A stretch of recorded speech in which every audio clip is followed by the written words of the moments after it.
মাওলানা এনায়েতুল্লাহ আব্বাসীকে বলতেছি, আপনি সুন্নি মহাসম্মেলনে আপনি বক্তব্য দিয়েছেন সুন্নিদের সাথে ঢাকা প্রেস ক্লাবে। আবার আপনি খারিজিদের সম্মেলনে ওইখানে আপনি আবার বক্তব্য দিচ্ছেন।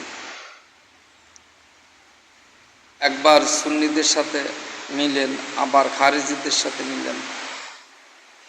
এই জিনিসটা কিন্তু আপনি ভালো করেন না।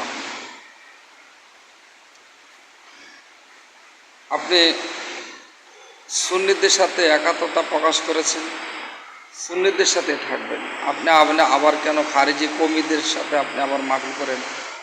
তাদের দাওয়াত দিয়ে আপনি যান, তাদের সম্মেলনে যান। এটা তো ঠিক না। আপনার বিবেকে কি বলেন? আপনি যদি সুন্নি হন তাহলে সুন্নিদের সাথে থাকবেন, আপনি খারিজিদের সাথে আপনি যাবেন কীভাবে? একজন কওমি খারিজি বাতিল পন্থীকে আপনি কীভাবে সমর্থন করেন? আপনি তো ভুল করতেছেন। আপনি সংশোধন হন। আপনি এই ধরনের কাজগুলি আপনি করা ঠিক হয় না। আপনি প্রকৃত শূন্য হয়ে যান। আপনি কিছু কওমি আকিদা, কিছু আছে সুন্নি আকিদা, কিছু আপনি এক জায়গায় মিলাদ ক্যাম্প করেন, ভালো কথা, মিলাদ ক্যাম্প মানেন।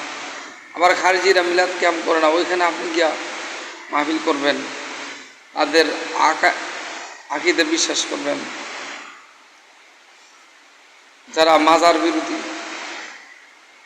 যারা নবীর নূরকে মানে না, হাজি নাজিরকে মানে না, এলমে গায়েবকে মানে না,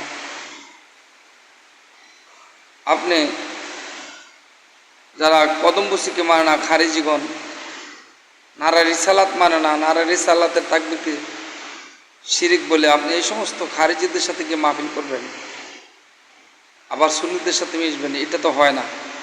আপনি ভুল করতেছেন। এই ভুলের জন্য কিন্তু আপনি আল্লাহ রাসূলের জন্য কাছে, আল্লাহ রাসূলের কাছে জবাবদিহি করতে হবে।